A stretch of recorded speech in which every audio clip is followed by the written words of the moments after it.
everyone.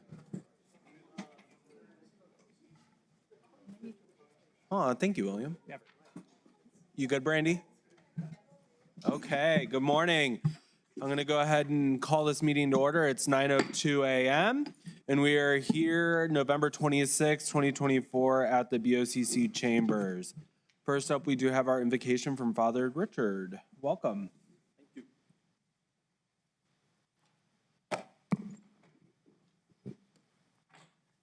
And let us pray. Gracious Lord, as we gather in this meeting, we seek your blessings and favor. Pour out your abundant grace upon these county commissioners and their endeavors. Grant them the wisdom and resources needed to accomplish these goals. May their efforts be fruitful for all those living in Doña Ana County and bring glory to your name. Bless each one of our commissioners for their life-giving contributions. Trusting in your guidance, we offer all that occurs this morning to you, Almighty God. In your holy name we pray. Amen. Thank you. Moving on to the Pledge of Allegiance, if you're able to stand, please do. I pledge allegiance to the flag of the United States of America and to the republic for which it stands, one nation, under God, indivisible, with liberty and justice for all. And moving on, we do have our roll call and determination of quorum. Brandy? Commissioner Reynolds? Here. Commissioner Chaparro? Present. Commissioner Sanchez? Present. Vice Chair Murillo? Present. Chair Shaljo Hernandez. Here. And we do have quorum today. Thank you. The commission convenes as the Board of County Commissioners and the County Board of Finance in open session. Are there any changes to the agenda? County Manager Andrews. Good morning, sir. Good morning, everyone. There will be one change to the agenda. We'd like to pull item number 2, please. We're pulling item number 2 from the consent agenda? Yes, sir. Okay. Moving on, we do have. Mr. Chairman? Yes. Just to clarify, are we pulling it off consent for separate consideration or just off the agenda to begin with? Off entirely? Okay, Okay. thank you. Okay, moving on, we do have the consent agenda where the board will be asked to approve by one motion the following items of reoccurring or routine business. Do we have a motion? Vice Chair Murillo. Second. Oh, we don't have a motion yet, sir. I make a motion. Yes. You make a motion? Yes. Okay, so we have a motion on the floor to approve items 1, 3 through 14, excluding item number 2. Do we have a second? Yes, second. We have a second by Commissioner Reynolds. Any discussion, questions, or comments, commissioners? Seeing none, Brandy, will you roll call us on the consent agenda, please? Commissioner Reynolds? Yes. Commissioner Chaparro? Yes. Commissioner Sanchez? Yes. Vice Chair Murillo? Yes. Chair Shaljo Hernandez. Yes, motion passes. Go ahead, Brandy. Okay. I have item number 1 with resolution number 2024-138. Item number 3, 2024-139. Item number 4, 2024-140. Item number 5, 2024-141. Item number 9, 2024-142. And we have item number 13, 2024-143. Wonderful, thank you, Brandy. With that being said, we do have a few more items. We did just approve the SCRTD, which is the South Central Regional Transit District. We do have a couple of their electric buses outside that we're gonna have opened up, and we're gonna go out there, but we're gonna get through the next few items and we're gonna go right before presentations. We're gonna convene for about 15 minutes and have time to go outside and see the awesome new buses. So Just putting that on everyone's radar. Moving on, we do have Pet Showcase today. No, sir, we have no pet showcase, but I hope everyone enjoys their holiday with their own pets at home. Wonderful, thank you, sir. Employee recognition, where the commission will recognize Doña County employees for their years of service to Doña County, and we have Mr. Stephen Lopez today presenting.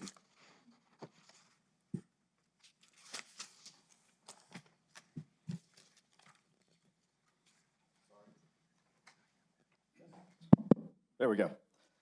Sorry, I need to height adjust here and get it on. So our first employee that we're going to recognize today is for 10 years of service, and that is Luis Corral. And Luis is not here, is that correct? So we are just going to put his picture up on the screen and recognize Luis for working in Fleet for 10 years. This is his 10-year work anniversary. So thank you very much, Luis. Next, we have Lieutenant John Moore from the Detention Center. Lieutenant Moore, come on up. And we do not have Brian Baker here today.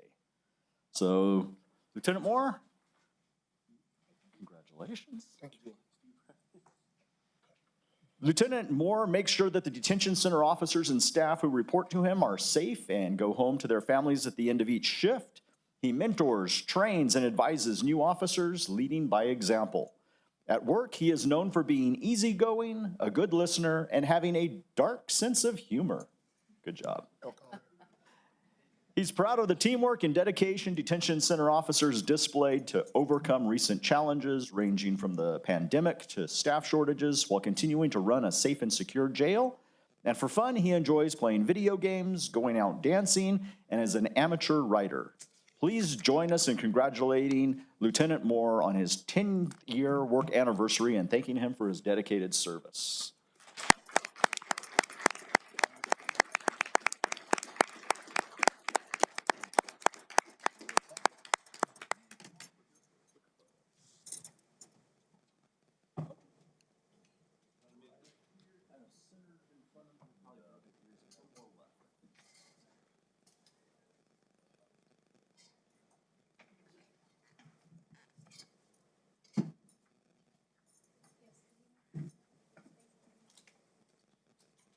Doesn't go down anymore.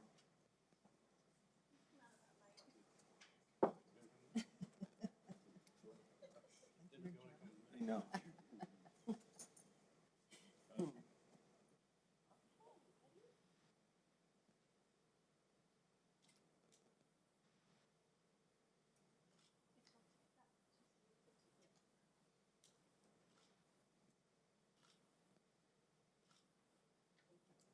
Might as well just stay there, sister.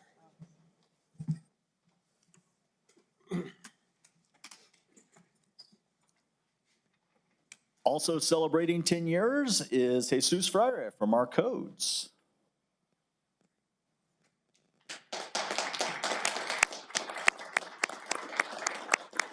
And I don't see your supervisor here either. Okay. Thank you for coming up. Come on over. Give you something to hold while we're talking about you.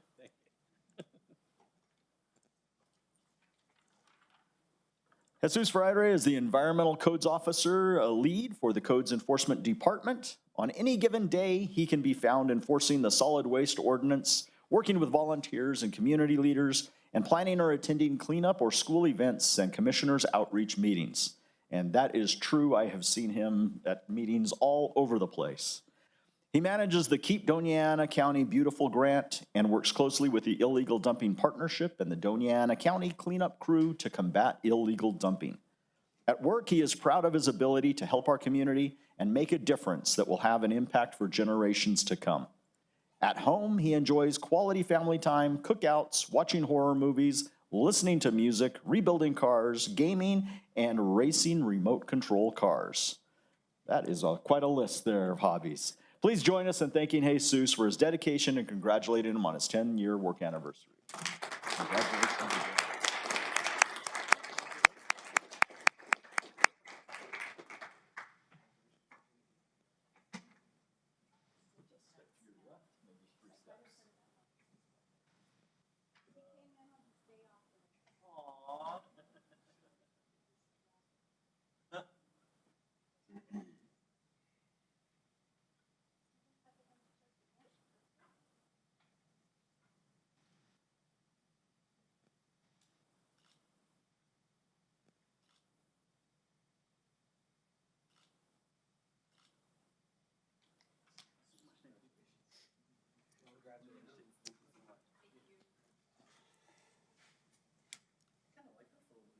And also from Codes is Robbie Acosta, but Robbie is celebrating 20 years. Come on up, Robbie. You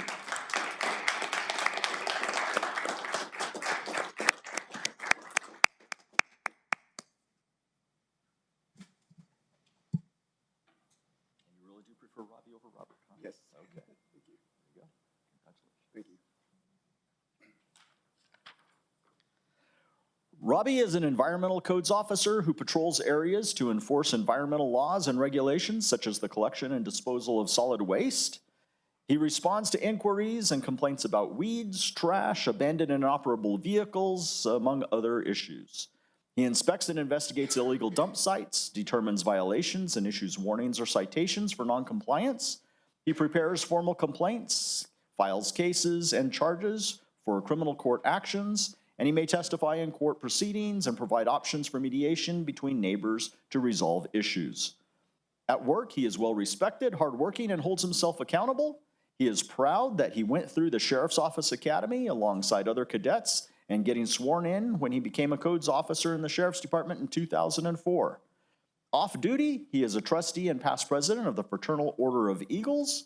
He enjoys cowboying, pushing cattle, branding, and sleeping under the stars after a few cold beverages.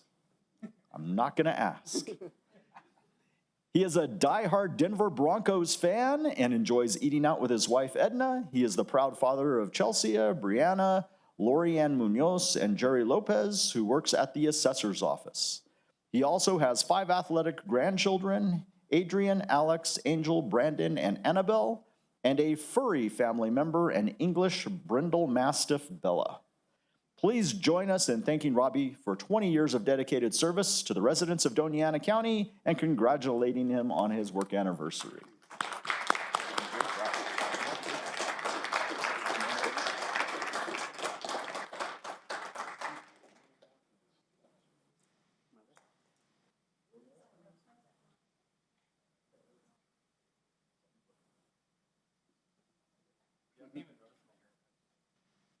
Like your haircut, sir. Thank you.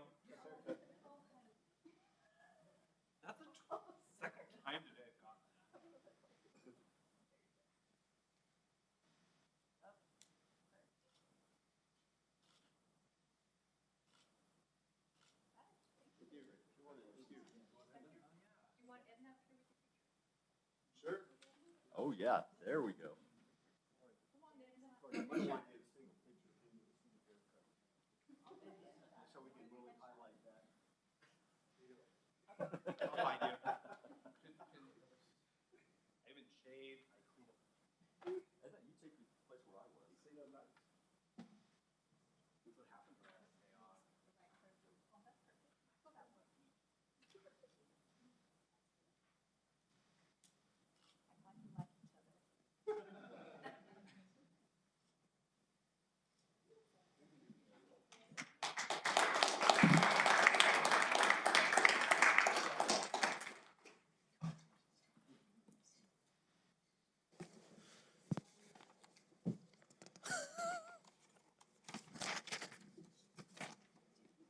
Awesome. Thank you and congratulations to everyone again. Moving on, we do have our public input portion of the meeting. Any member of the public that would like to address the commission, if they'll please come up and sign the white book to your left. You will have 3 minutes to address the commission.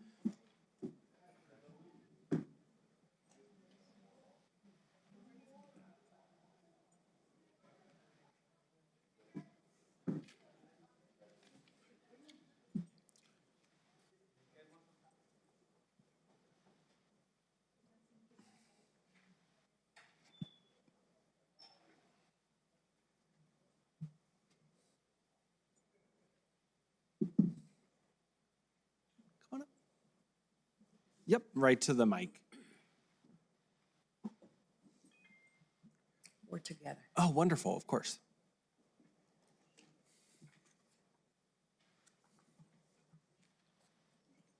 Hello, Good morning. Good good morning. morning. My name is Nancy Talamantes. And I'm Cruz Salinas. We're sisters.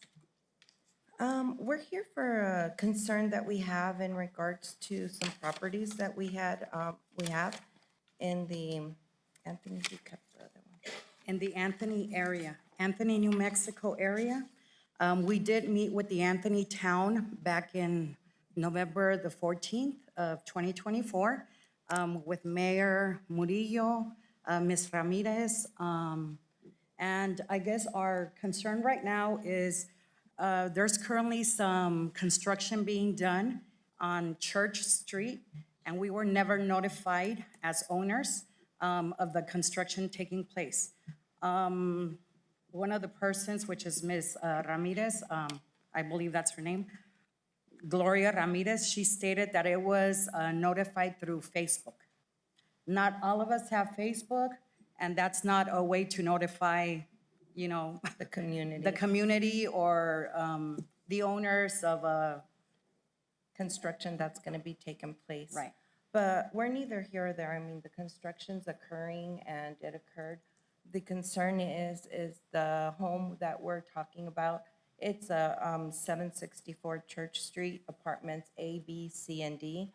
There is a long driveway that allows the house in the back to be able to park their vehicles and have access to. But in the front, they ended up building an entire sidewalk and didn't allow access, entry, or exit for the apartments in the front. And so right now, it's a health and safety issue where fire department cannot go in, ambulance have no access. And unfortunately, the tenants that live in the front home are having to park in the driveway, which also blocks the tenants from the back. We have brought this up to the attention. Again, like we said, we came on the 14th and met in Anthony, and we haven't had a resolution. Our concern is the health and safety for the tenants that live there, and it's just not a feasible thing for the two apartments that are there not to have an entry and exit. There's also the gas line that is in the corner of where that driveway is at. And that also creates a health and safety that any vehicle, if they're trying to park to the front, they have to go around that gas line, which creates a big danger hazard that they can wreck it, they can break it, and it's gas. It's gas, and it's a safety not only for the tenants there, but for the entire neighborhood. So Wilson and Company, they built this sidewalk, and it's almost 1.5 feet to almost 2 feet, and there's no driveway to apartment A and B. Everyone is using the driveway to apartment C and D, which are in the back of the front of the house. So we got a big house in the front and 2 other apartments in the back. The long driveway is a driveway that they use for the back 2 apartments, and the driveway in the front is now blocked. Wonderful. Okay, and thank you for addressing us, and we do have your contact information on the book as well. Perfect. Thank you so much. Thank Thank you. you. I do have a question. How do we hear back from anybody if there's any resolution or any concerns, or what's the communication process? You'll give that to me. Thank you.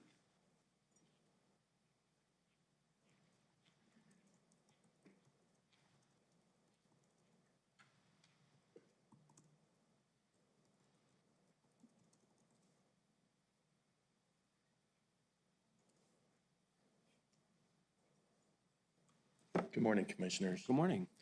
I have to refute what was said at the last meeting. The cult of lies and deceit. The one gentleman came up, said that we had the best economy. I don't know what state he thinks he's in, but New Mexico does not have the best economy. He also said that we lived in a democracy. And after I challenged that, I was said that we do live in a democracy. So this book, Uncorruptible, unlike the internet, has a thing in it that says, pure democracy in America is not practical because its geographical size and large population. The fact that masses of citizens do not have sufficient leisure to continuously direct participation in public business. The government, a republic, because the people elect their chief executives, the president, as well as their legislative representatives. A republic, not a democracy. Another lie, it's illegal to have prayer. State Constitution, it says, no person shall be required. That means they can get up and leave at any time they want to attend.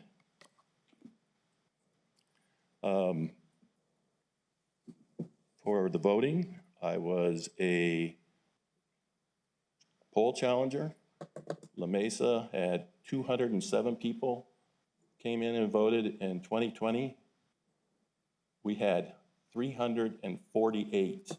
And I would say that could easily be considered doubled because in 2020, the San Miguel, they didn't send the keys, so we got a bunch of people down from San Miguel in the early morning.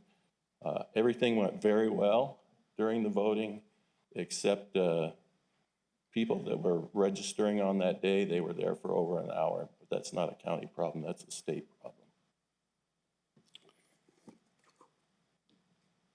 Thank you for your time. Thank you.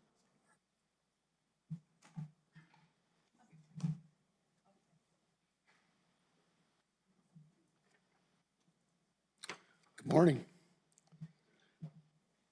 My name's Jim Hurst, and let the record show that Susan Chaparro has left the meeting again. I want to address the comments by Mark Beef about the United States being a democracy. They are easily refuted. New Mexico Constitution, Article 2, Section 2, quote, all power is vested in and derived from the people. All government of right originates with the people. It is founded upon their will and is instituted solely for their good. U.S. Constitution, Preamble. We, the people of the United States, in order to form a more perfect union, establish justice and secure the blessings and liberty to ourselves and our posterity, do ordain and establish this Constitution for the United States of America. Declaration of Independence. Governments are instituted among men derived from their just powers from the consent of the governed. That whenever any form of government becomes destructive to those ends, it is the right of the people to alter and abolish it, and to institute new government, laying its foundation on such principles and organizing its powers in such form as to them shall seem most likely to affect their safety and happiness. Abraham Lincoln, Gettysburg Address. Lincoln describes our government as a government of the people, by the people, and for the people.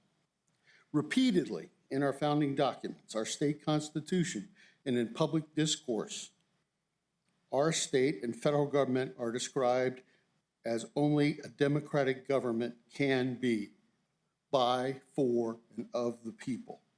Furthermore, democracy and a republic are not mutually exclusive. So Jefferson called his party the Democratic Republicans.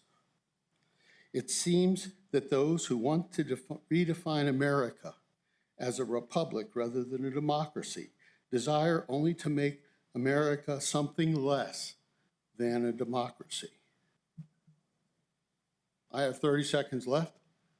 I also want to say that I am free to choose where I sit and not sit, and I can look at anyone on the podium for any reason I want. I sat where I sat, and I looked where I looked, not to intimidate, but to show I was not intimidated. I will be here. I will continue to speak, especially for separation of church and state. Thank you very much.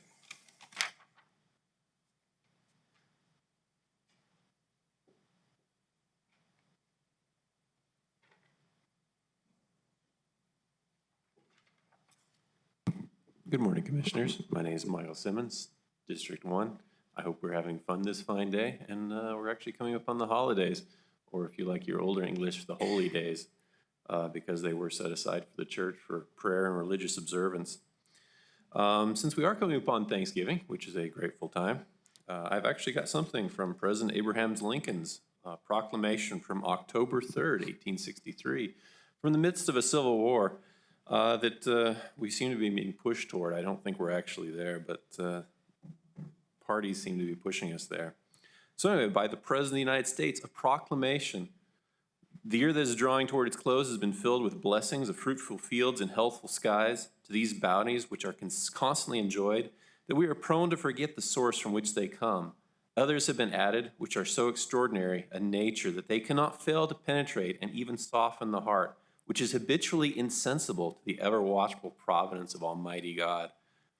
In the midst of a civil war of an equal magnitude and severity, which has sometimes seemed to foreign states to invite and provoke their aggressions, peace has been been preserved with all nations.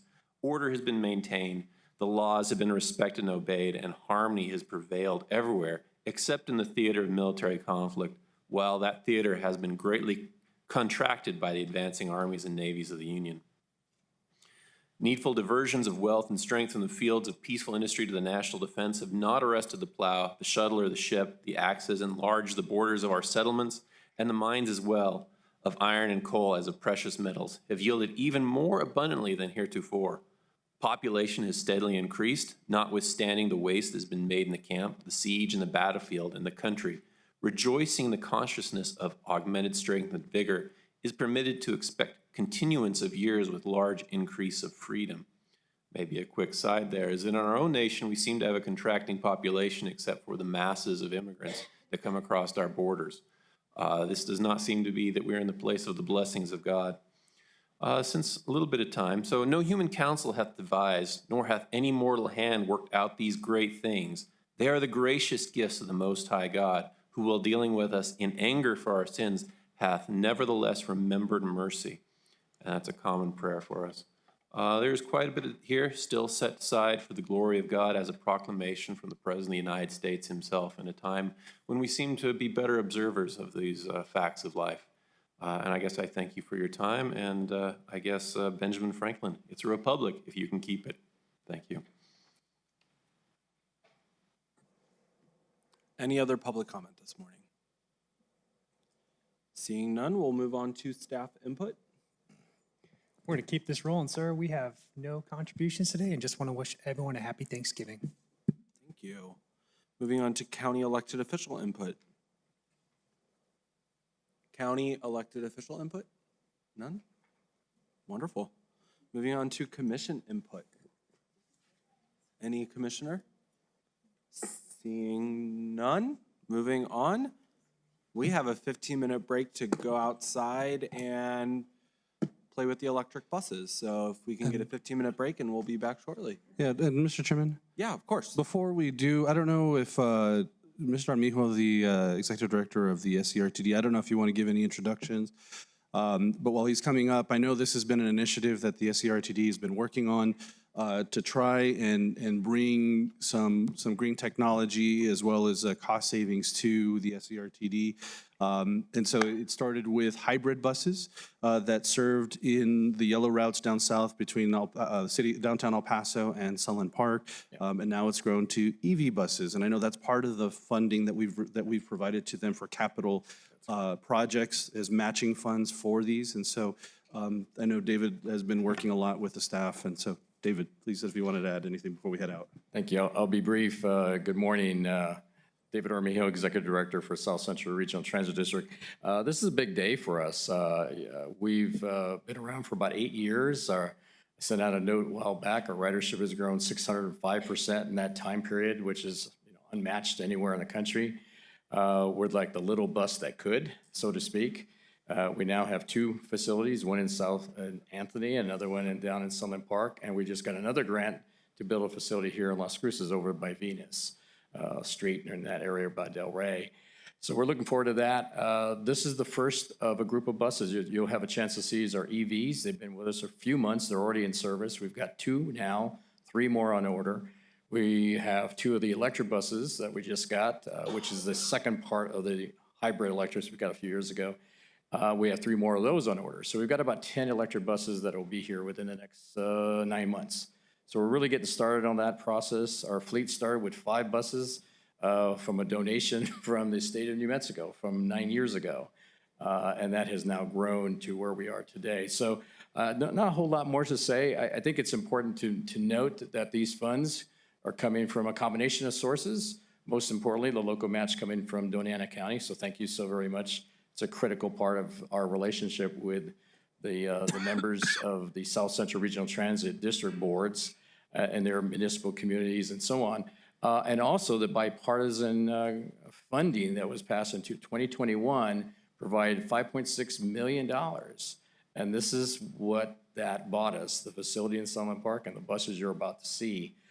In addition to that, our relationship with El Paso through the El Paso MPO, we're now getting additional funding through them and elsewhere. So all those things are coming together. The little 5 buses has now grown to a fleet of 21 vehicles, and it's continuing to grow. And we now have services all the way to Sierra County. Thank you so much. The county played a major role in that.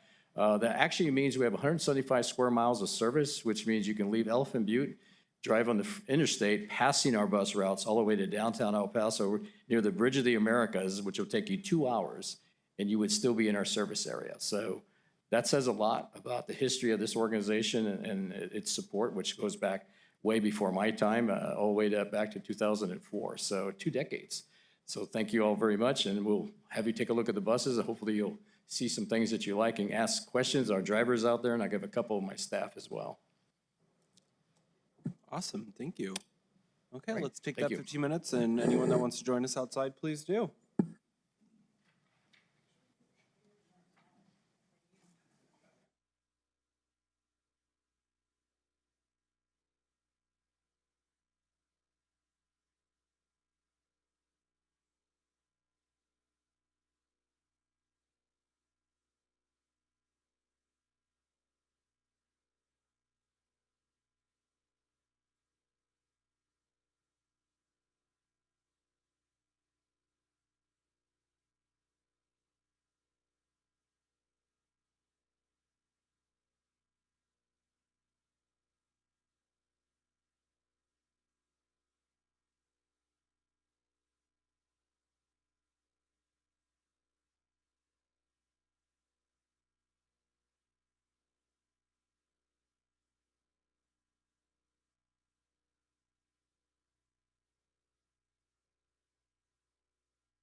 Okay. Thank you, William. The time is 9:54 and we are back from our break. And first up is going to be item number 15 under presentations, which is the status of our Workday ERP implementation product. And we have Jeff. Welcome, Jeff.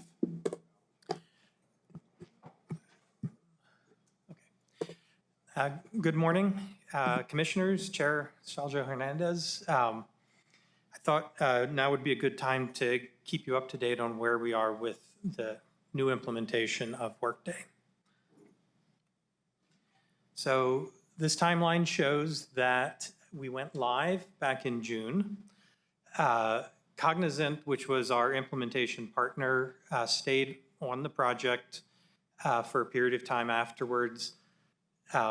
They finally rolled off the project at the beginning of September. However, we were implementing adaptive planning, which is a Workday product, but it's not part of the core Workday system. So that implementation continued until the end of September, beginning of October. That's specifically a budgeting module that our budget team is using. The end of August, we transitioned to what Workday calls AMS support, which is basically our ongoing support. They're helping us through a lot of issues that we're running into.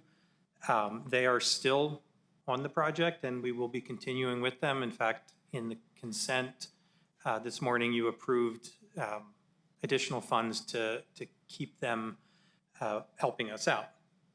Now, you'll also notice that I have Phase 2 listed there. We're in the process of putting together a list of significant changes that we would like to make additional functionality, and I'll get to that at the very end of the presentation. But we're going to be beginning most of those at the beginning of January. We may start some of them a little sooner because we do have, in addition, some additional funding to add a few features to Workday that we'll want to get started on pretty quick. All right, so implementation wrap-up. Like I said, Cognizant rolled off the project basically 1 month after we completed go live. Although that was primarily the HCM and timekeeping that rolled off on 7/26.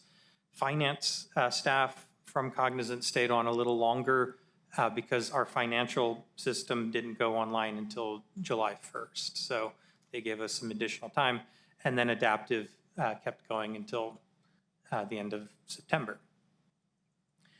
We do still have, during the course of our implementation, we discovered a bug in the Workday software. Cognizant has helped us with that, and they're continuing to help us with that. So their integration and timekeeping staff are still essentially engaged to ensure that we come up with a good solution for the bug. And it's specific to some of the things that we have to do to deal with the FHIR 24-hour timekeeping, which can be a little complicated at times. So the costs for Cognizant, we were originally budgeted for $3.7 million with an additional $200,000 for travel expenses. Over the course of the project, we had 5 change orders. The first and the last were essentially no cost. Well, the last one reduced our cost by $10, but that's pretty small. The other 3 were adding, removing, changing the scope of work to more appropriately match our needs. The first, or change order 2, is one that they always do after they have a long, several month-long session with our team to determine our needs. They then adjust the statement of work based on the needs that we provide them. And then the other 2 were just integrations and payroll-related stuff, because our payroll is quite complicated. So once you add in the change orders, the budget for Cognizant went up to $3.9 million, and we spent a little less than that. We actually saved, we were under budget by about $19,000. Travel, we very underutilized. So of the $205,000, we only used about $31,000. Some of that $174 there was actually used to pay for some of the additional work that we had on the main contract. I also want to point out that these numbers here are just the Cognizant contract. There were additional funds for Workday and other pieces from Workday. And so the total's under budget based on the initial approval from the board was actually significantly higher than that 174 plus 19. And some of those funds are what you approved in the consent agenda for additional items. So this is the ongoing costs for Workday itself. The initial couple of licenses that we paid during implementation were discounted because we were not in production.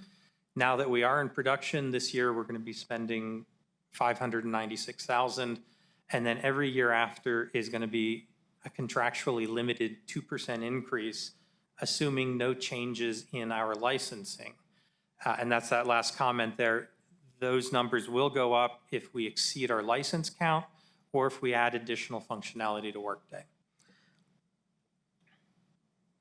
So we were able, by implementing Workday, to sunset a number of applications. And in fact, this list is not exhaustive, but it's a highlight of a number of things.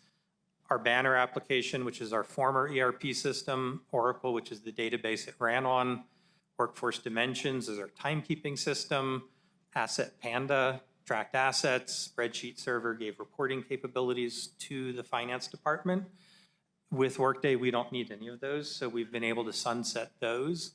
There are some additional pieces out there that we will eventually sunset, but we're not quite ready to. Crystal Report Server we need for Banner reporting, and because we're in audit, or we're just getting ready to complete audit, we still need that reporting capability. Talent LMS is a training system, and Compliance Suite is an application Risk uses to track certifications. Mr. Chair? Commissioner Reynolds? Yes. All these applications we're not going to be needing anymore. Are we going to see any savings in our budget for these applications for not using them? Yes, but the cost of Workday will exceed the savings on these items. No, I get that, but if we're spending, let's say $600,000, $700,000 a year, and we can because of turning off some of these applications, like Oracle, I know is quite expensive. Yes. You know, if we're not going to be using Oracle anymore, we should be able to see a savings of at least 50% of what we're investing in the new product, which is, I think, a benefit to the county for doing that. That's all. Yeah, absolutely. All of these are systems where we are essentially ending our support. Now, in certain cases like Banner, we need to save that data. Sure. Fortunately, Banner was a perpetually licensed, so we just stopped our support payments. Our last one was this year because it's in arrears. However, yes, there's, I don't have the specific cost on all of those, but that first list is probably approximately 200,000, and that's a rough guess. It'd be great if you would take the time, once you get back to the office, to actually determine about how much savings we're having by actually replacing what our old systems are with a new system, so we can show the net difference between what it's going to cost us and what we're actually not going to be paying anymore, and send that as an email to all the commissioners. Yeah, no, I can definitely do that. All right, thank you. Thank you. So I don't want to say that everything's perfect. We do have issues, and we are working through those issues. Over the course of the time from when we went live to now, which is approximately 5 months, we have received and closed over 800 tickets related to Workday. Now, in a large implementation like this, things get missed, things get overlooked, and certain things that weren't overlooked don't end up working as well as we would like in production. So we've been working through a lot of issues, and I wanted to bring up some of the ones that we're still dealing with right now. Assets and invoices are both related in the fact that the setup for assets has a direct impact on our purchasing and invoicing. We don't quite have the assets thing fully figured out yet, and we need to make sure that any changes we make to assets does not break how invoicing needs to work. And right now there are some issues that we're dealing with there. business processes in Workday specific to recruiting and hiring have some small issues, and we're working with the HR department to iron out those. I think we've got most of them resolved, but we're still testing a few of them to ensure that they're working as expected. Security has been a little bit of an issue, well, I don't want to say in a bad way, but the system defaults to a fairly secure, restrictive setup. So it has made, for certain users, difficulty for them getting access to the data they need. So we're doing a security review, we're looking at the setup, and we're looking at changes to get access to certain types of things. Workday's security is far more complex than Banner's. It's not just a matter of giving someone access to a report. We have to give them access to all the data within the report, and that gets a lot more complicated. So we're dealing with that, but initially in our first couple months live on Workday, we had a lot of issues with people being unable to view the data they needed access to. Mr. Chair? Commissioner Reynolds. Yes.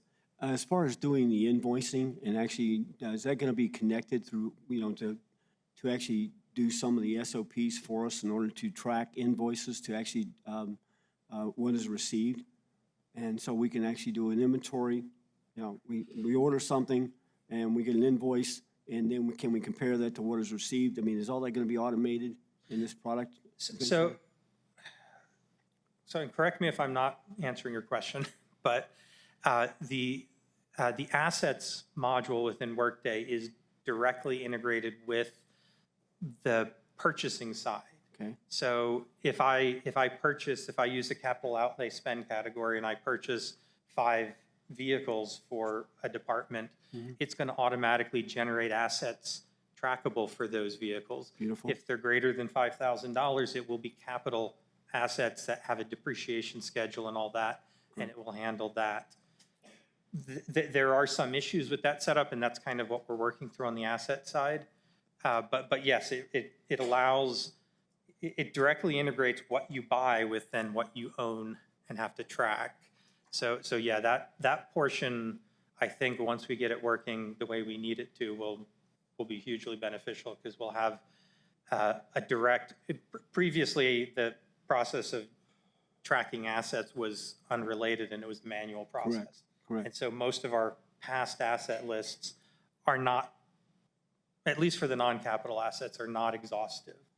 A lot of stuff didn't get caught in that process. So the idea here is that it'll generate an asset under 5,000, it's managed by the department. Over 5,000, it's managed by the finance team. So a good, just a general question. We order a lot of paper, okay, for all the departments, because we still haven't moved away from paper so much. Will Workday allow us to actually match purchase order to invoice to receiving, to verify that we're receiving and paying for the amount of paper that we've actually ordered? So yeah, it will do essentially what they call a 3-way match. Okay, good.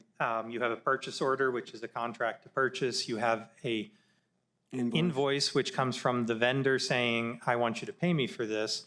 And you have a receipt, which is the department saying, yes, we received this. If all 3 of those match, it goes to our accounts payable department. Beautiful. And a check is cut or an ACH is cut. So it'll all be hopefully automated at some point in time, so we don't have to worry about that.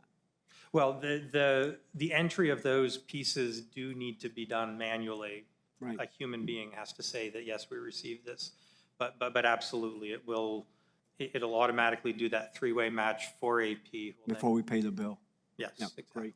Thank you. So a few more issues that I want to mention. During the implementation, we had to descope 4 specifically integrations that we had originally planned to do, and that was an issue with, time and staffing availability. So those integrations are primarily what I would call AR.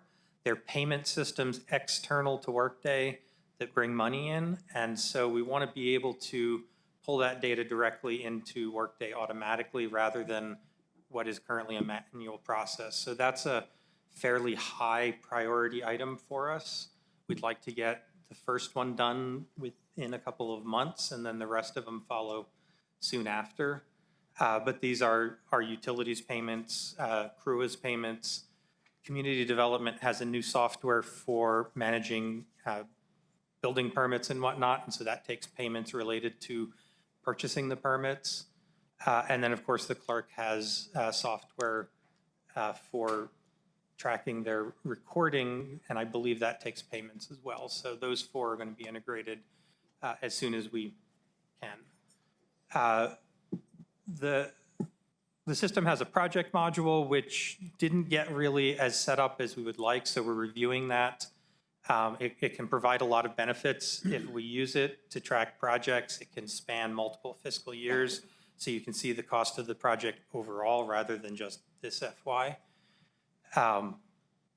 Reporting is always a huge thing, and as I mentioned earlier, the security makes reporting a little bit more challenging than it was in Banner. So we're building reports as needed, and so we have a lot to work on there. And then training, we really need to readdress training with our staff. We did our best at the Go Live to provide a lot of training. However, I don't think it was as utilized as I would like. And additionally, our training person who was leading the training thing left us and had a fairly bad time, unfortunately. So we have a new training person starting in the IT department in December, and their big first task as they come on board is going to be start reviewing Workday tickets and looking at where we need training, and also talking with others in the organization to see what kind of trainings need to be provided.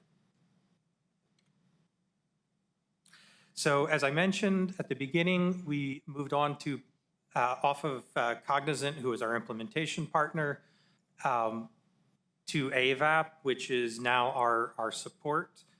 In addition, we have used Robert Half, which is a company that provides staff augmentation. We have 2 staff members. They're both remote, but they're working. One of them we've had on board since January, and we actually had a predecessor to her during most of the implementation project. She's helping with a lot of coordination issues and making sure things get resolved and tracking the work of the AVAP staff. We also just brought on a finance HCM consultant who is an expert in security and the setup of those 2 subsystems within Banner. So she's been very productive. She's helped close several dozen tickets since we brought her on board, and she's done a little bit of knowledge transfer to help myself and other people in the IT department become more familiar with various subsystems. So both of those, Robert Half, are obviously going to be temporary. Once we don't need them, we will end those contracts. The ongoing support will probably remain for some time, though eventually the number of hours we're going to need for that is going to reduce after we get through a couple years.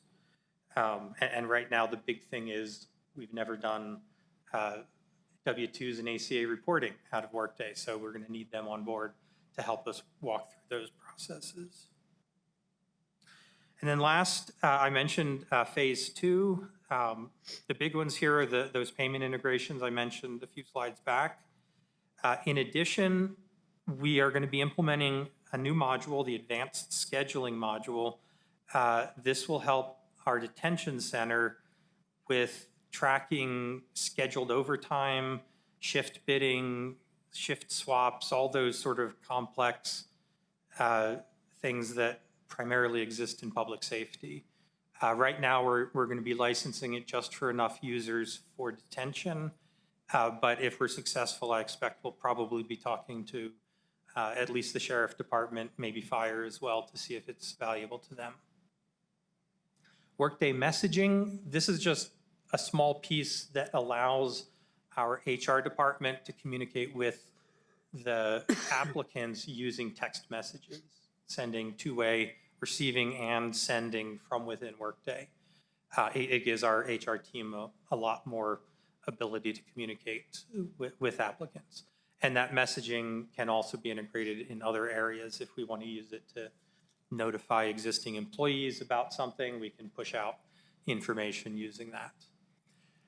The learning module, because of staff changes, we never really got that as implemented as we want. So that's another one that we want to finalize. That'll allow us to remove a couple of other applications that we're still paying for. And then the supplier portal, we have a very minimal supplier portal right now.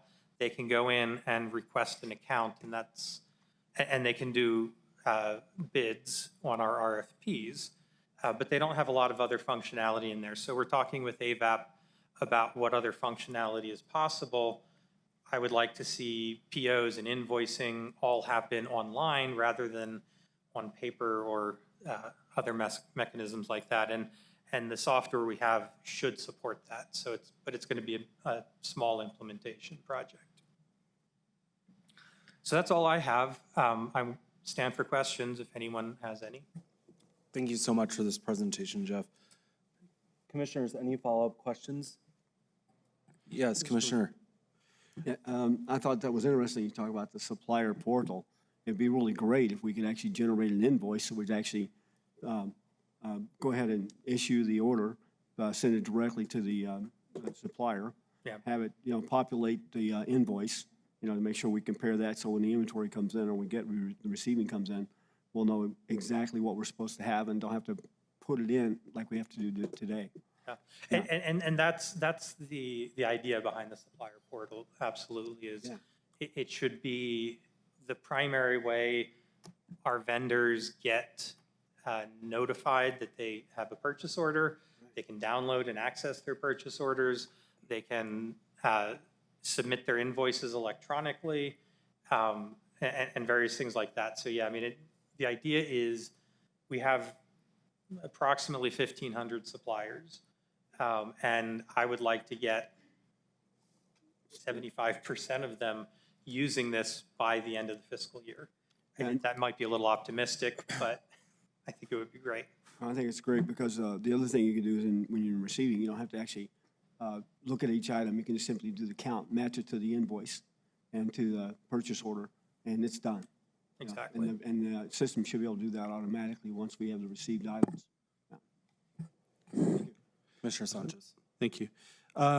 Jeff, I'm just wondering, I know as Commissioner Reynolds brought up about paper and how we're trying to maybe hopefully reduce that. I don't know if we have any metrics to identify processes that are implemented thus far to kind of say, like, these are the ways we're kind of moving away from paper, moving electronically. And so I just, like I said, I thought it was appropriate that Commissioner Reynolds asked about paper. Well, and yeah, the less paper we have to buy, the better. Not everything exists within Workday. And, it's going to be a continual project, at least for the IT department, and certainly I suspect for HR and finance, to review existing processes that Workday has not been able to replace and start looking at them and seeing, well, is there a piece of Workday that can do that? There are a number of processes that we can easily replace, and some of them maybe not. But yeah, I absolutely think we don't have it right now, but once we get past the growing pains of moving into this system, I think an important thing would be to have the core departments, finance, HR, treasurer, and IT, identify the processes we still have that don't work within Workday, and then review them, prioritize them, and see if we can move them into Workday. Thank you. The same question, and I guess I sorry if I missed it earlier when you talked about under the challenges that you have, particularly around training. What was the plan to address that and work with training for the staff? So right now, what we have, IT lost our training person in July. We got through all of the June training successfully. But at this point, our new training person will be starting in December. we'll be working with him to identify where training needs. I mean, one of the big ones, as an example, is the creation of requisitions. We need to make sure everybody knows how to correctly create a requisition in a way that does not break assets or invoicing. So that's going to be a high one on the list, but we're really going to need to do a full evaluation of where we're weak in terms of how people are using the system. And probably one of the easiest shortcuts to determining that is, okay, we've closed 830 some tickets since go live. Let's look through them, see where we're getting the most questions, see where we're getting the most problems, and address those specifically. But right now, we don't have a formalized plan for that, but when the new training person starts, that's going to be one of the first things they work on, is to come up with a formalized training plan. Okay, and I think along with that, I would like to, and I don't know if it's already being done, but it seems like this is, as you mentioned about making requisitions and so on, it seems like if it's not already done, this seems like it's ripe for us to be able to use like WebEx to do a training module to say, okay, you know, create kind of a repository of trainings of how to, and so that way, you know, once you, and even once you've done training, until you actually do it and do it multiple times, it's like, oh, wait a minute, you know, you have those questions on it. So, you know, if you have that kind of repository that someone can easily go and look at before they start bugging somebody else, you know, I think those things will help us. Well, so the second to the last item on that list there says learning, and that's the learning module. We can build trainings into that. We can assign them to individuals, and we can track their trainings. So that's primarily where those trainings are going to end up. However, I think for some of the trainings, we really need to do them live, even if they're not face-to-face, even if they're over Teams or WebEx or something like that. We have a live instructor that can respond to questions, you know, in the moment. And so I think initially we're going to be focusing there, but we will be taking the results of those trainings, packaging them into the learning system so that people can get access to them at any point they want. Thank you. Thank you, Mr. Chairman. Thank you. Mr. Chairman, any? Commissioner Reynolds. Yeah. You know, Jeff, there's more I hear about this and talk about this. I'm seeing a real benefit to our budgeting process for having this working correctly as well. So thank you very much. Thank you. Commissioners, anything else? Seeing none, thank you so much, Jeff. Thank you. Moving on to the minutes, where we will be asked to approve November 12th, 2024, and special meeting for November 15th, 2024 meeting minutes. Mr. Chairman, I'll move approval of the minutes from November 12th and November 15th. Wonderful, thank you. I will go ahead and second that. Any comments, questions, or concerns, commissioners? Mr. Chair. Commissioner Reynolds? Yes, I'd like to make a motion to amend the minutes for the November 12th meeting. On page 6 of the minutes, item number 14, 230 on our packet. I'd like to make a motion to amend the voting record for that because it was not captured in the original document. So it doesn't show that, it shows that the motion was actually moved, item 14. Shows that the motion was made by Commissioner Murillo, seconded by Chair Shaljo Hernandez. It shows that I voted yes. It doesn't show that, it should show that Commissioner Chaparro was absent. Commissioner Sanchez voted yes. Vice Chair Murillo voted yes, and Chair Shaljo Hernandez also voted yes. So I'll make a motion that we make these changes to the minutes. Thank you, Brandy. Okay, do we have a second on that amended motion? I'll second the motion. Okay, wonderful. We have a motion and a second. Any other comments, questions, concerns, or corrections? Okay, Brandy, if you'll take a vote on the amendment to the changes to the agenda, to the page 6 under item 14. Commissioner Reynolds? Yes. Commissioner Chaparro? Yes. Commissioner Sanchez? Yes. Vice Chair Murillo? Yes. Chair Shaljo Hernandez? Yes, motion carries. Any comments, questions, or concerns before we take the vote for the approval of the minutes? Seeing none, Brandy? Commissioner Reynolds? Yes. Commissioner Chaparro? Yes. Commissioner Sanchez? Yes. Vice Chair Murillo? Yes.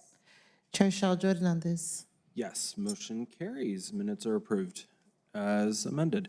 Moving on to approvals, we do have item number 17, which is the authorization to publish title and general summary of the Doña County Road and Street Naming Ordinance. Do we have a motion?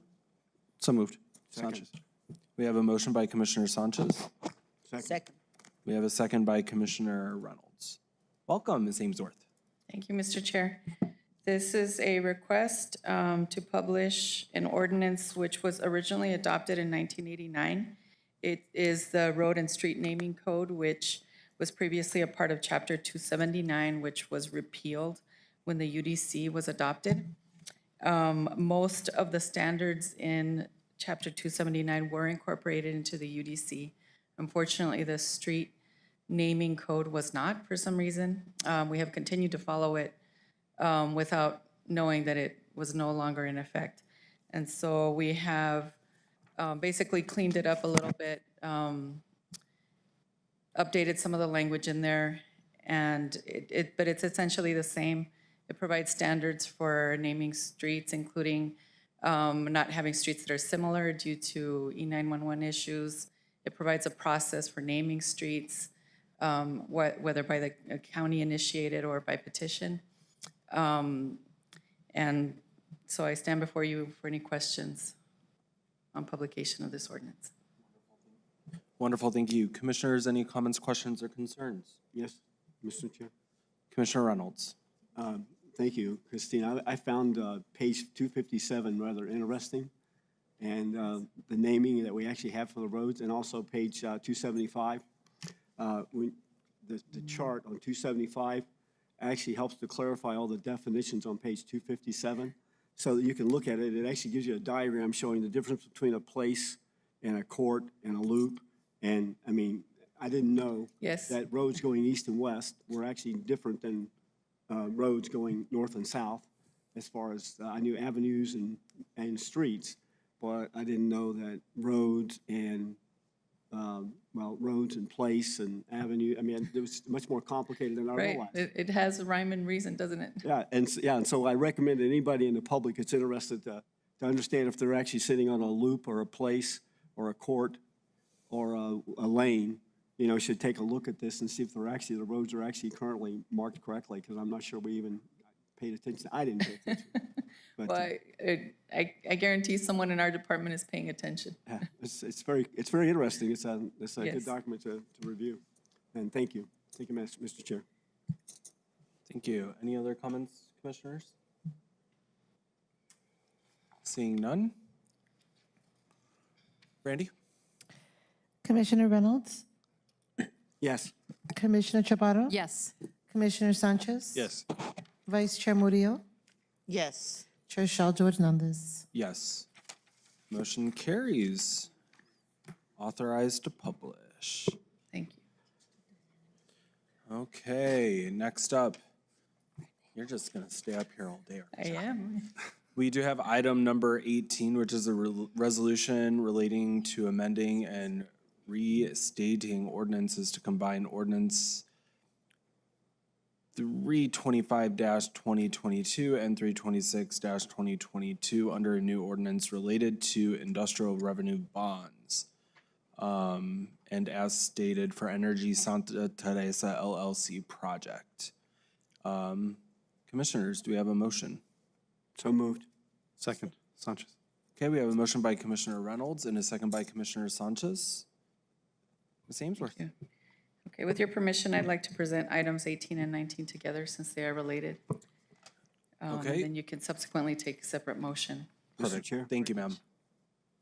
Go ahead, Chris. I'd like to withdraw my motion to We can just do a second motion unless you're really wanting to go through withdrawing your But she said motion. she wanted to approve them at the same time, so I was going to make a motion to approve both of them. Oh, at the end of her comment, she said we can take action separately.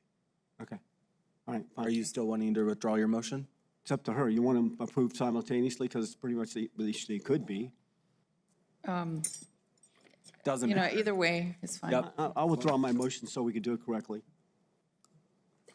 I mean, you have to withdraw yours. Okay, thank you. I was just, I'll withdraw my second. Okay, Mr. Chair, I'd like to make a motion to approve items 18 and 19, both at the same time.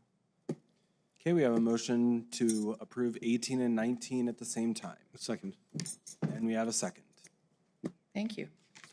So these two items that are before you are related to a project that was approved in 2022. It was the Hecate Energy Santa Teresa LLC projects 1 and 2, which were respectively approved for $60 million and $120 million for a 150 megawatt solar facility. Those projects, the bonds have not been issued yet, and Hecate sold their interest to DE Shaw Renewables, which I will then refer to as DESRI. The new ordinance would combine those two solar projects into one, and there is a separate project, which is at item 19 for the battery storage, and that would be in the amount of $273 million, which would be in conjunction to the solar facility. There are representatives here from DESRI who would like to say a few words about their project, and the county's bond counsel is also here. If there are any questions. Of course, bring them on up.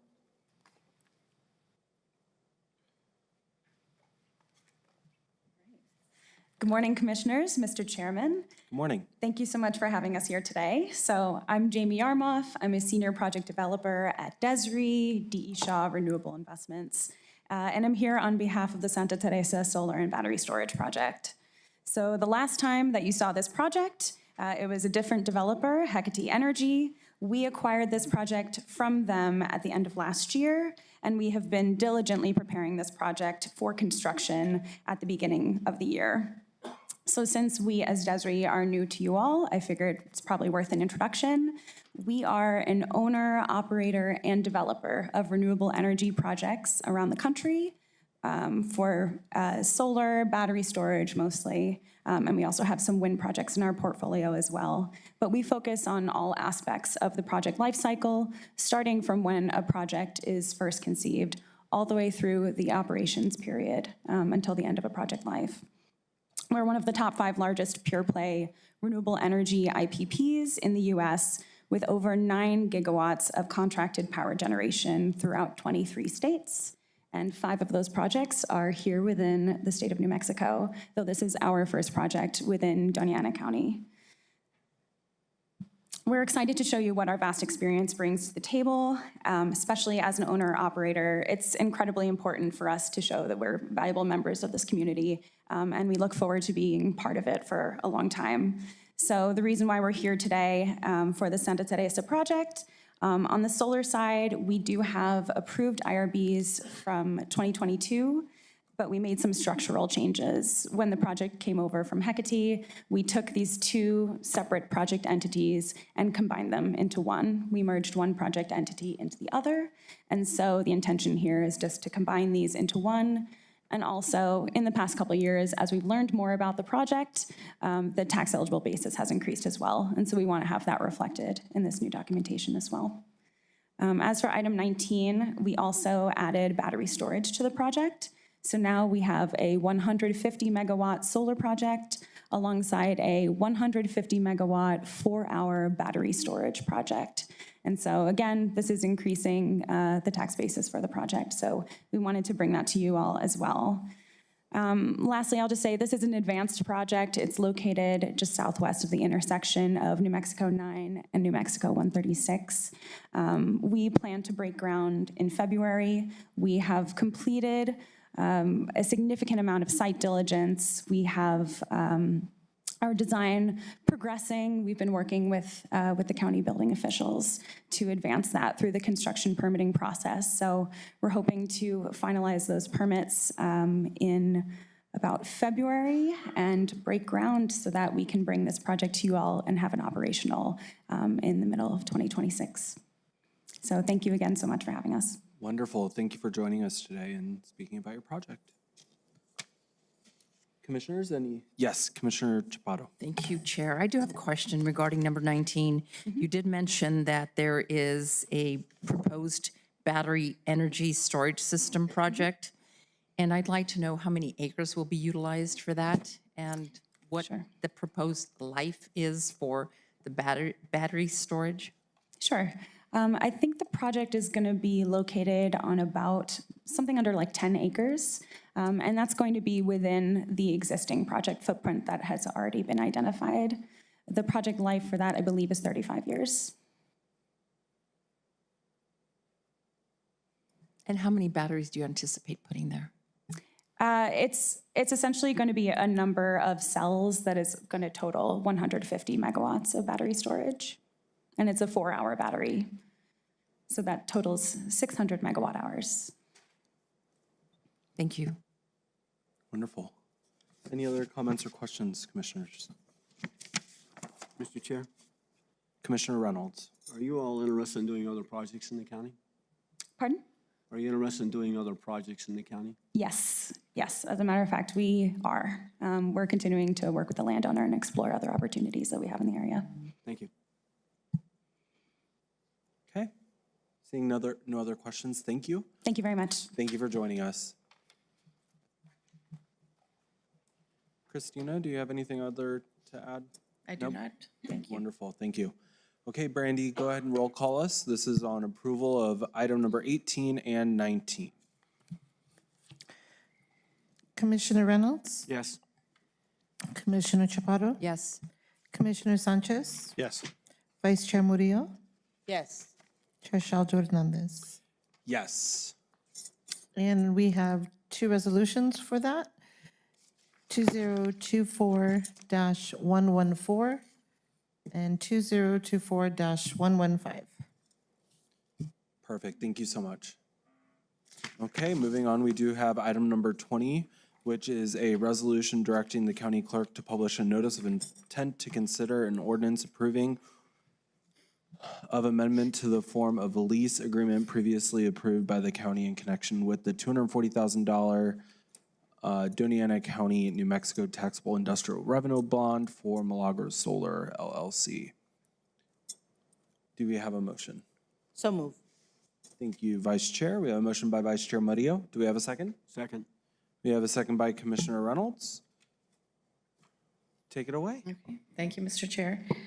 This project similarly was approved in 2022, and bonds have not yet been issued. This is the Milagro Solar 1 LLC project in the amount of $240 million was what was originally approved for a 150 megawatt solar power generation facility with 75 megawatt storage capacity facilities. This new ordinance would allow for changes to the pilot.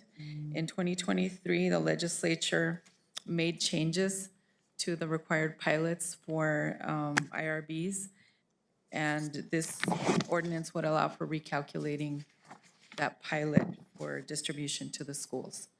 We do have representatives from Milagro on WebEx who would like to say a few words as well. Of course, please. Hi, my name is Eddie Duffy, Commissioners, and I counsel to the company. And as Christina mentioned, this amendatory ordinance, what's intended to do is just update the allocation of the pilots among the county and the school districts in accordance with the new statute that was adopted subsequent to the original ordinance. The all-in amount of the pilot will remain the same. It's just we needed to allocate the pilot among the county and all the school districts located within the county according to the new statute. And so when the ordinance comes before you, it will approve of an updated form of lease with the change just being kind of the reallocation of those amounts. In all other terms, the project will remain the same. Project site's the same. Dollar amount, total dollar amounts the same.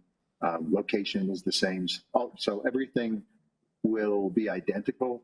It's just we needed to update the pilot sharing to conform with the allocations amongst the school districts. And I've got representative from the company and also financial advisors, if there's any questions relating to that. All right, thank you so much. And thank you for joining us today as well. Commissioners, any questions? Seems pretty straightforward to me. Okay, you got off the hook, sir. No questions from the board today, okay? With that being said, Brandy, take it away. Commissioner Reynolds? Yes. Commissioner Chaparro? Yes. Commissioner Sanchez? Yes. Vice Chair Murillo? Yes. Chair Sheldon Hernandez. Yes, motion carries. Go ahead, Brandy. That resolution number is 2024-146. Thank you, ma'am. Thank you, Christina, and thank you, everyone, for joining us today.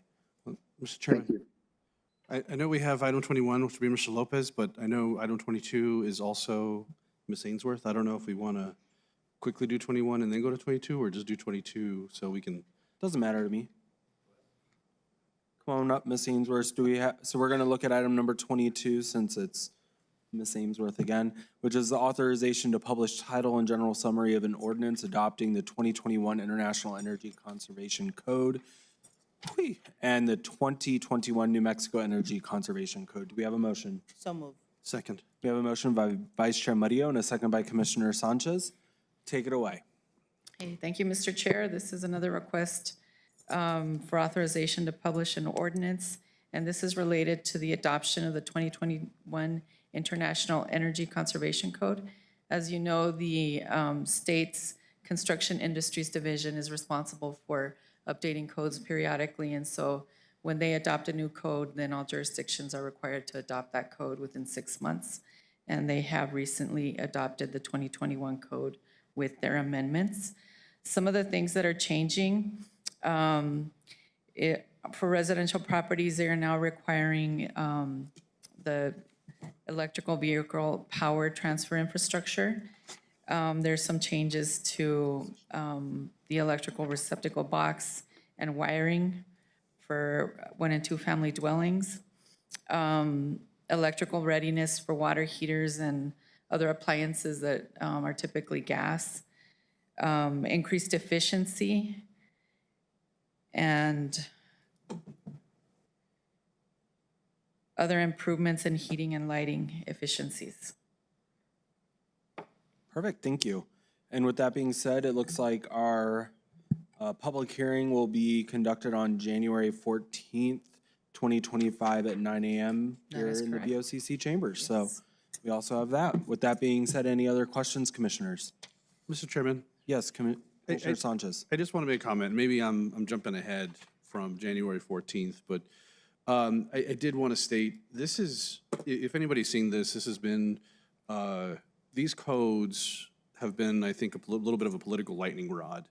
And I think it's a little ridiculous because if you go on social media, the comments that are being made by our some of our legislature is indicating how the requirement for having outlets for vehicle chargers and the infrastructure for that is driving significant costs to homeowners or I guess the new construction requirements, which is a total lie.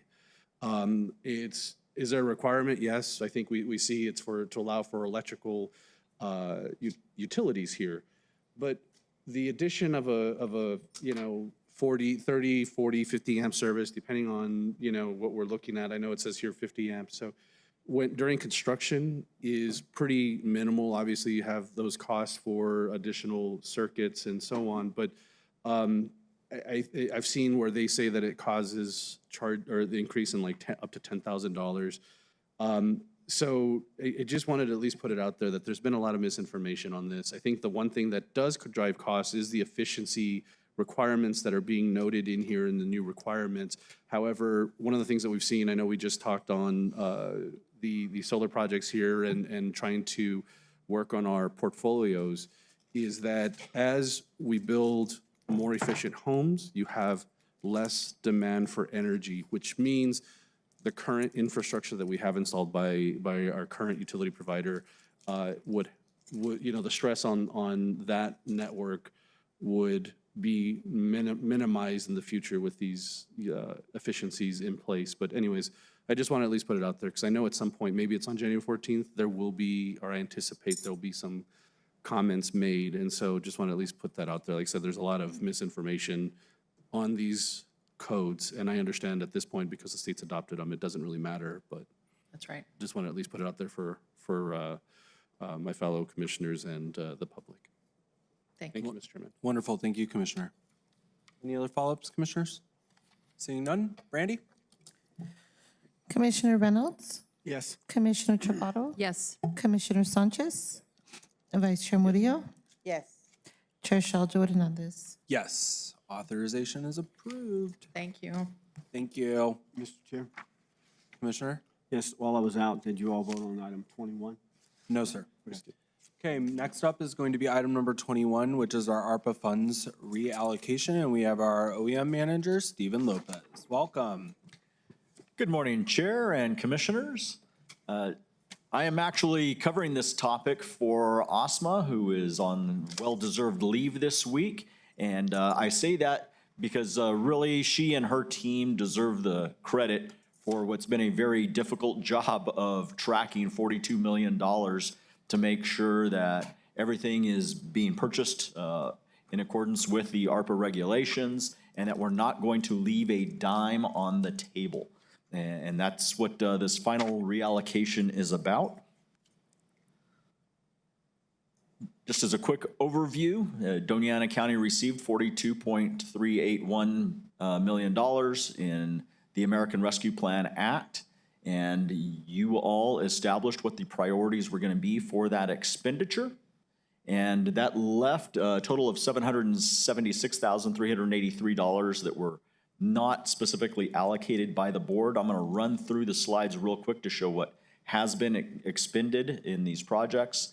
So you can see goal 1 was supporting public health response, and you can see by the check marks there on each of those items, all of those were done and what the expenditures were for each of those.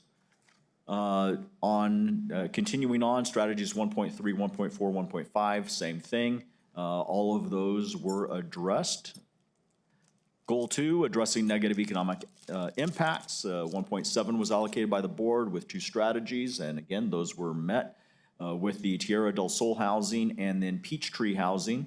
I will point out that the Peachtree housing was not originally going to be an ARPA, was originally an ARPA project. We have shifted some of that funding to ERAP funds in order to free up a little bit more on the ARPA side for reallocation to other projects we'll get to in a few slides.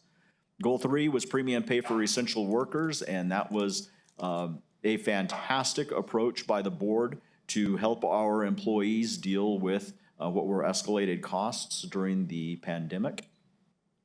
Goal 4 was making investments in critical infrastructure, and that included flood projects and broadband access, and again, all of those were met.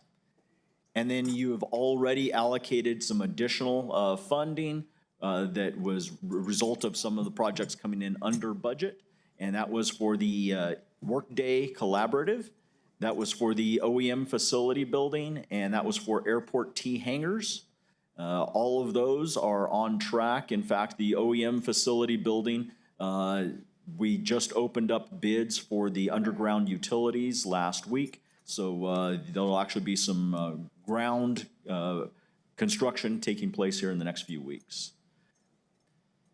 That left us with just under $1.2 million available for reallocation. We are recommending that $385,000 be allocated for putting in emergency generators at animal control. And that's both for the animal control offices as well as the court hold facility. They are on separate electrical circuits, so it does require 2 separate generators. We're recommending the allocation of $400,000 for broadband connectivity to outlying county facilities. That's primarily our community centers and potentially a couple fire stations. And then we are recommending an allocation. This slide actually was not updated, but what is in the executive summary is correct. $600,000 for the OEM facilities. So we actually have some contingency and equipment funds. This is an interesting one because, as you recall, you allocated from ARPA $418,000 to acquire some homes that were in the La Union flood. And we took that out of the EOC facility budget with the expectation that the state would reimburse us. We finally are hearing word from the state that we can expect a check somewhere soon. As you recall, that was over 3 years ago that we expended these funds. So we figured it's cleanest to put that right back into the EOC facility, which is where we took that money from in the first place. It's $418,000 that probably will not come before December 31st. And that is kind of one of the things that we are here about is all of these things that you approve today, if you approve what was recommended on that executive summary, we will be doing sub-grant agreements from the board to our county departments. And that is something that New Mexico Department of Finance Administration has recommended. That sub-grant agreement does qualify as a formal allocation by the board, formal action committing the funds for these projects, and means we don't have to leave a dime on the table that might revert back in ARPA funds. Other things that are not on this slide is $50,000 for replacing fire hydrants at the fairgrounds, and $44,149 for IT to start expanding fiber at the fairgrounds. That's only partial funding for that project, but allows them to get started so that we'll have actually 2 ways of having internet service at the fairgrounds, which is becoming increasingly important for ticket sales. So with that, I'd be happy to answer any questions. Thank you, Mr. Lopez. Can you go back to the final slide? Or actually, I think it's the first slide, the overview. Yes, the overview. Perfect. Commissioners, any comments, questions, or concerns on the proposed additions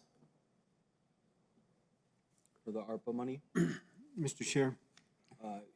Thank you. Commissioner Chapato, go ahead. Thank you, Chair. Just a shout out to Ozma and her team. They have done an outstanding job, and I know they've been really focusing on this the entire year. And thank you as well, Mr. Lopez. You've done a fine job.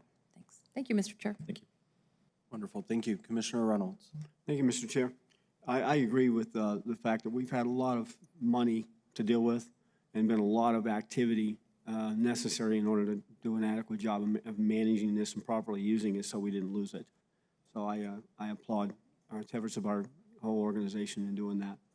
I also have one question. I assume that the slide that you had up, the last slide, our slide is correct in the document and your slide is not. Mr. Chair, Commissioner Reynolds, you are correct. The slide that was showing up on the presentation was not updated with the very latest that came in on Friday afternoon. The executive summary is what is correct. Okay, so now do you still anticipate receiving a check from the state for the $600,000? We do. We just don't expect to receive it by next month. We understand from DHSEM that they are processing it. They're trying for next month. But the fact that it's taken them 3.5 years to get us to this point, we didn't want to risk waiting for that check to come in. So you're just going ahead and allocating it. Okay. Do you already have a planned usage for the money when it comes in? Yes, it will be going back as the contingency fund and equipment purchasing for the EOC facility. As you recall, or may recall, when the budget was approved for the EOC facility, that was with $0 assigned for any contingencies and $0 for any equipment. And that's because we've been expecting this reimbursement coming back. Okay. Thank you. Okay. Any other comments? Mr. Chair, if I may. Yes, of course. I just want to shout out the team. As others have said, Mr. Lopez and I actually were doing an interview with a journalist the other day, and she made a point to tell us how unusual it is that everyone spends through their ARPA dollars, especially the large sum that we had. So while I may be here, new here, the team has been hard at work at this for a long time. So just want to shout out everyone that may be listening at their desk And thank you, Stephen, for covering this.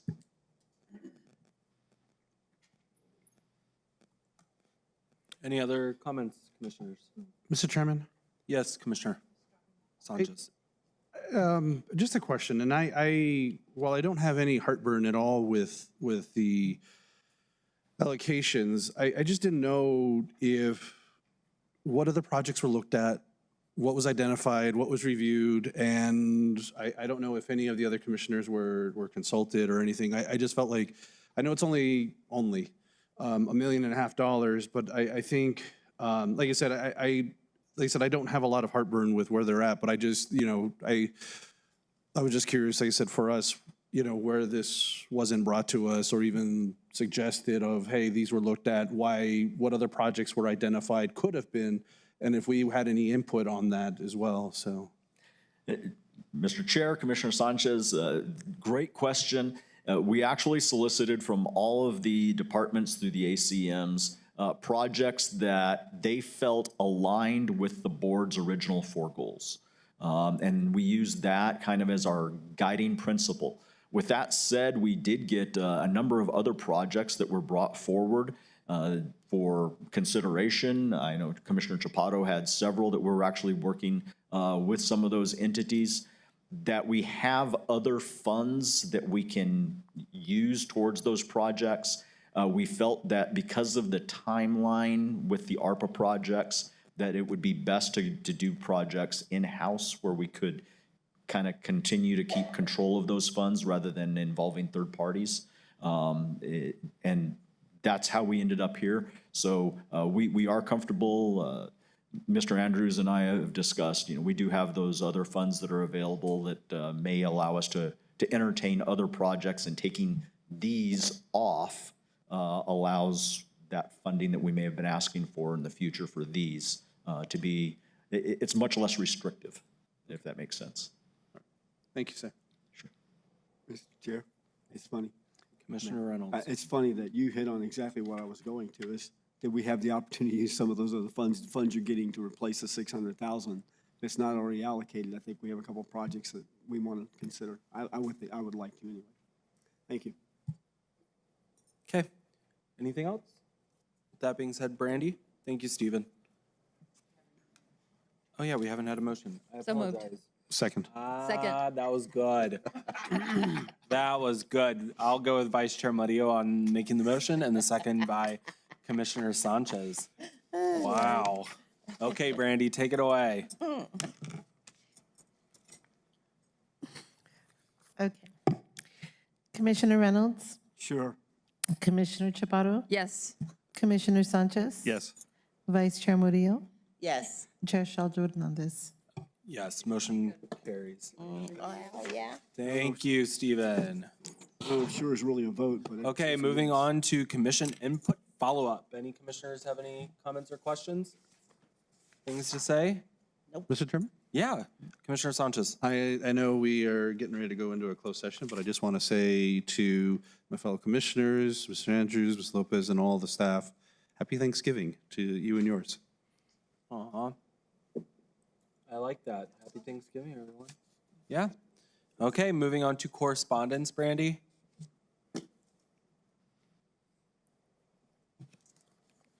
Okay, we have Bernadette and Samuel Gendon versus Doña Ana County. Robert Rodriguez Carrasco versus Doña Ana County. Catalina Cabrales versus Doña Ana County. The estate of Ami Gutierrez versus Doña Ana County. And Andrew Sanchez versus Doña Ana County. Thank you, Brandy. You're Okay. welcome. Mr. Chairman? May I make a motion? Someone. All right. I'd like to make a motion that the County Commission convene in closed session to discuss limited personnel matters related to a complaint against an employee as authorized by the Open Meetings Act, Section 10-15-1H2 of NMSA 1978. Second it. Wonderful. We have a motion and a second. Brandy. And who was the second? Second. And we got Commissioner Reynolds, Yes. Commissioner Chaparro, Yes. Commissioner Sanchez. Yes. Vice Chair Murillo, Yes. Chair Sheldra Hernandez. Yes. Motion carries. It is 10:59 and we are in closed session.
Yes.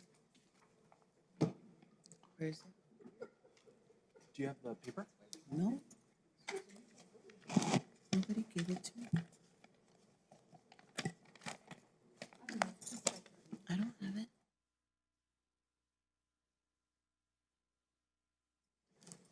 The time is noon on the dot, and we are back from closed session. Let the record state that nothing was discussed in closed session other than the motion that sent us into closed session. Commissioners?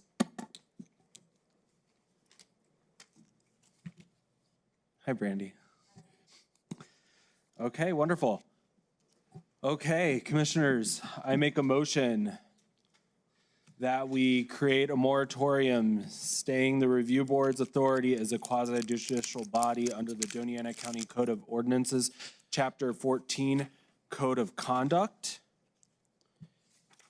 Second. So we have a motion by myself and a second by Vice Chair Murillo. And with that, any proceedings and hearings are hereby vacated and stayed under the provisions of Chapter 14, have been fully reviewed and addressed by the Board of County Commissioners. Any comments, commissioners? Mr. Chairman, if I may. Yes, of course. Thank you. I did want to state that this is not a decision that, and I'm speaking for myself, that I have come to support lightly. I know this has been something that I've tried to champion and push and make sure that we have a process that we're ensuring that we hold our elected officials and other county team where appropriate accountable to the code of conduct.